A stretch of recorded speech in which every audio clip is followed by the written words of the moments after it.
Hausa ba da cin daɗi sabo, badda kuɗi dabara. Jamani snacks sun yi zarra, sarrafa fulawa ai babu kamar su. Quantity and quality shine inkiyarsu. Their aromatics want to a whole new world.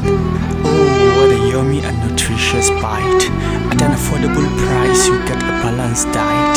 Tukwicin so kyauta ne. Samari ku zo ku faranta ran 'yan matanku da daɗaɗɗen snacks na gida Najeriya har da ƙasashen ƙetare. Mai son cin guminsa ya zo Jamani snacks lallai. Suna da meat pie har da samosa, su chips and egg meat ga cakes kala-kala.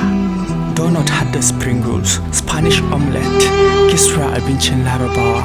Ina magidanta, ƙwalam na ƙara danƙon soyayya. Ina Romeo mai son faranta ran Juliet ma'abota soyayya. Ina 'ya'ya na gari wanda ba sa shiga gida sai da 'yar leda haka. Jamani snacks is the end of discussion. Abincinsu na sa kaifin basira wajen ansa question.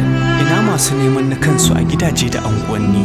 Jamani snacks suna ba da sari lallai domin sha'anin biki da walima, mitin da ma dukkan wani taro. Ku tuntuɓi Jamani snacks domin samun supply na abubuwan motsa baki masu ɗauke da sinadaran gina jiki kamar su zoɓo, kunun aya, tataccen ruwan inabi da dai sauransu. Ingantattun ruwan gora da dukkan wani nau'in lemu da kuke bukata. Ga masu shirin birthday za ku iya samun ƙayatattun cake waɗanda aka ƙawata su da furanni da launi-launi abin burgewa.